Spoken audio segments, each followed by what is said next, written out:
আমার হাতে প্রথমেই সত্য সন্ধানী নির্ভীক দৈনিক যুগান্তরের একটি সংখ্যা রয়েছে, যার প্রথম পাতার লালকারির মূল শিরোনাম, উচ্চশিক্ষায় গিয়ে ফিরছে না 60% মেধাবী তরুণ, দেশের প্রদীপ জলে বিদেশে।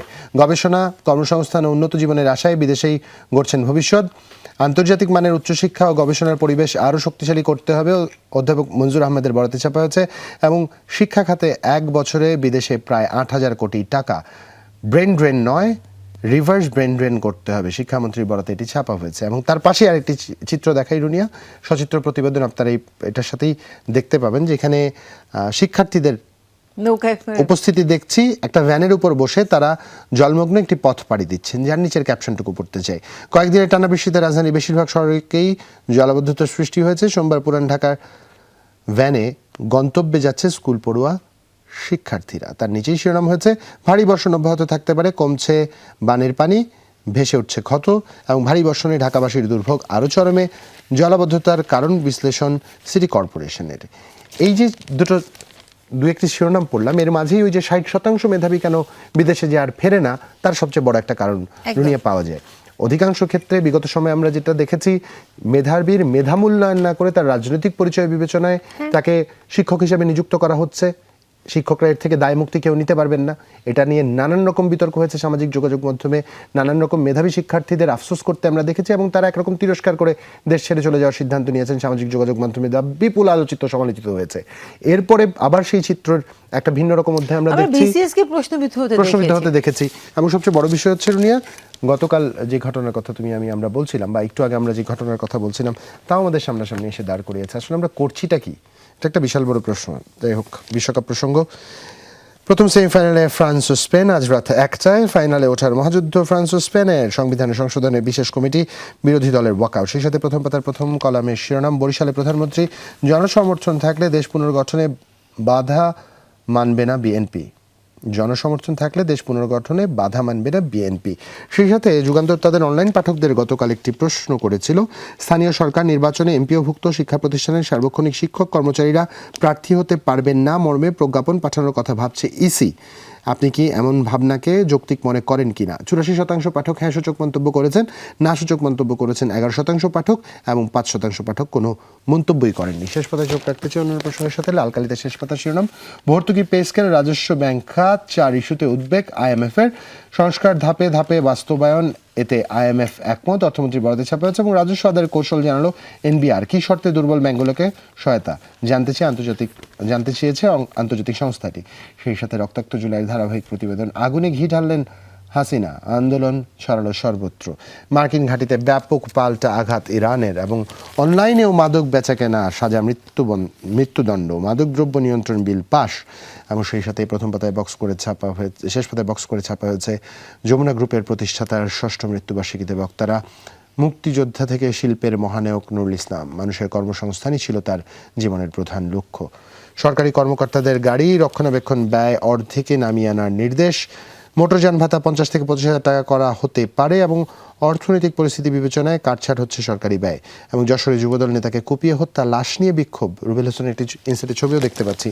2 কোটি টাকা দেন, নাইলে ব্যবসা গুটিয়ে ফেলেন। চট্টগ্রামে ডেভিড ইমরানের হুমকি, দুদিনের আলটিমেটাম শেষে প্রতিষ্ঠানে প্রকাশ্যে হামলা ও ভাঙচুর ও লুটপাট, হুমকির phone call record viral, police কমিশনারের কাছে আমার পরিচয় জেনে নিয়েন।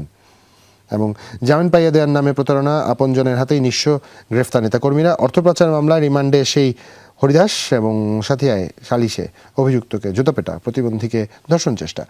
এই ছিল আমার কাছে যুগান্তরের প্রথম শেষ রুনিয়া। একটা শিরোনাম তোমাকে একটু মনে করিয়ে দিই। চট্টগ্রামে ডেভিড ইমরানের হুমকি, 2 কোটি টাকা দেন, নাইলে ব্যবসা গুটিয়ে ফেলেন।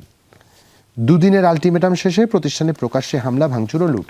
তার মানে 2 দিন আগে যদি আলটিমেটাম দিয়ে থাকে, নিশ্চয়ই তারা আইন শৃঙ্খলা বাহিনীর সহায়তা প্রার্থনা করেছে। সাথে একটা লাইন ছিল, হুমকির phone call record viral, police কমিশনারের কাছে আমার পরিচয় জেনে নিয়েন।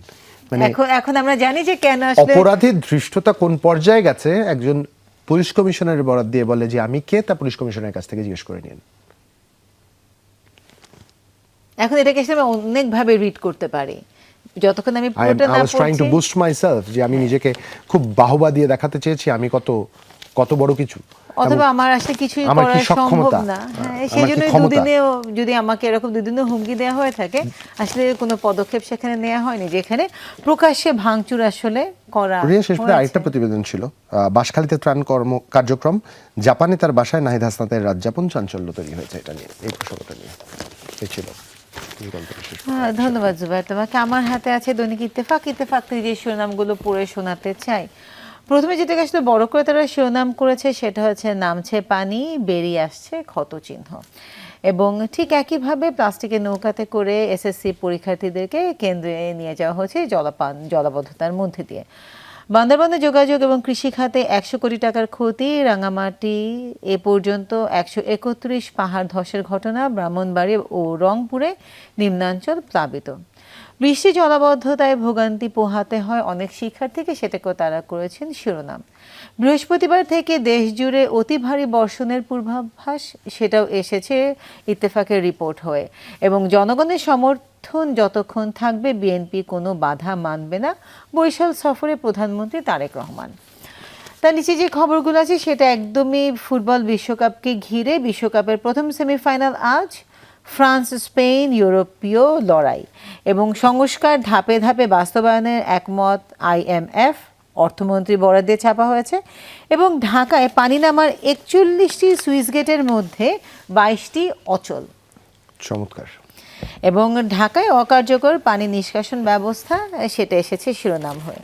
যদি শেষের পাতায় চলে যাই, সেখানে যে খবরগুলো আছে তার মধ্যে দক্ষিণ কোরিয়ার সাবেক প্রেসিডেন্ট ইউএনের 2 বছরের কারাদণ্ড এবং সোশ্যাল মিডিয়ায় তথ্য গোপন করলে প্রত্যাখ্যান হতে পারে যুক্তরাষ্ট্রের ভিসা, এটা এসেছে শিরোনাম হয়ে।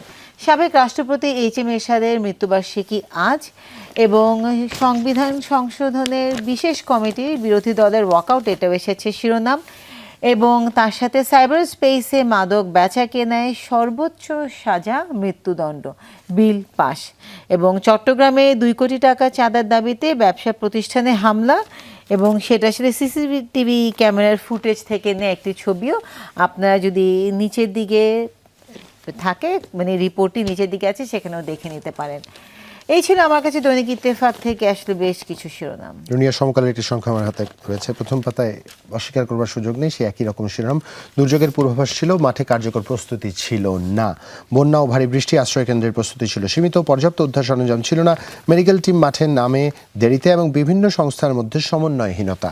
সেই সাথে বৃষ্টি, বন্যা, HSC পরীক্ষা, শিক্ষার্থী অভিভাবক ক্ষুব্ধ ও সমালোচনার মুখে শিক্ষামন্ত্রী। এবং বিশ্বকাপ ফুটবল, ফ্রান্স স্পেন ক্লাসিকো আজ।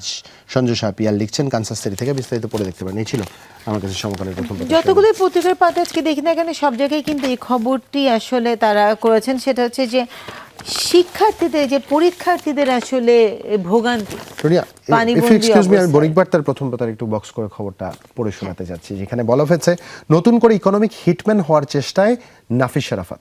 এবং ভিতরে বিস্তারিত তুলে ধরা হয়েছে, যে কেউ পড়ে দেখতে পারেন। তার পাশেই শিরোনাম, টানা 3 বছরের HSC-তে বন্যার প্রভাব, 2027 সালেও পরীক্ষায় একই শঙ্কা।